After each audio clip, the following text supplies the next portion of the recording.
And next up at the top of the ice is Royal Marine Commando John Jackson. He's got Bruce Tasker behind him in the GB1 sled, one of the new brakemen on the squad. Jacko now 34 years old from Trowbridge. Looking to try and, if he can, creep up on the two sleds in front of him that are a couple of tenths away. Come on guys, you can do it! You see, just before they went to use the steel wire brush to clean off the bottom of their shoes that they used to grip into the ice. 500 little needles in the ball of that shoe. 5:21 getaway, exactly what they did in the first heat this morning. Little rub between 1 and 2, very late off 2 as well. That's an uncomfortable corner 3. And the pinball between curves 2 through 4 up there at the top.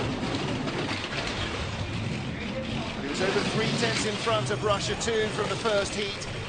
He's holding on to that. Seems to have cleaned it up quite a bit. Very nice. Very late indeed onto the corner, and just such a short corner, not enough time to pull it back down off the curve. These crashes are as comfortable as they look. Once you go over, that sled's not going to pop back up onto its runners very easily. The brakeman and driver just have to suck it up for a few seconds.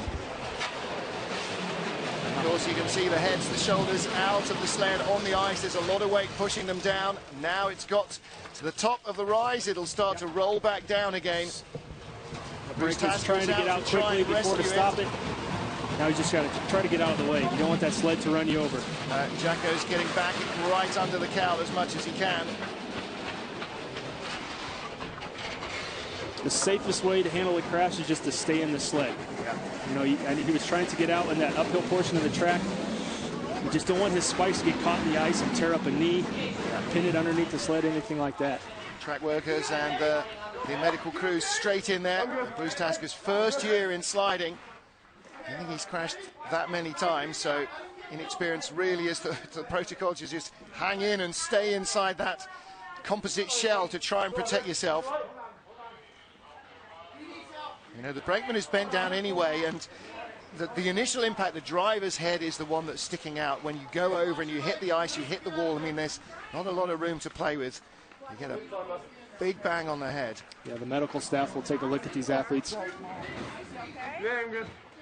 Try to make sure that, you know, first of all, they're coherent and everything's, you know, still functioning. There are no broken bones, anything like that. But, you know, here you can see his mistakes. He was skidding just a little bit coming into 12, didn't have the control, hit that high lip in curve 12, and couldn't control it on the way out.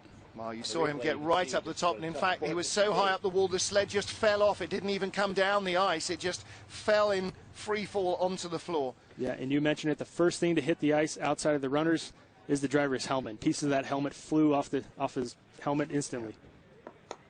Well, that's a big hit for John Jackson. The GB team were expecting to race in the team competition later on this afternoon as well, and Jacko would have been the driver in a two-man sled, and that might be under question now. Well, Pete Gunn, he's been in some crashes, he's seen a few crashes, but in the World Championships, that's a big stage on which to have such a drama. Lots more action still coming here. We have 15 sleds to go, but the track is under hold. Move that barrel, Shannon.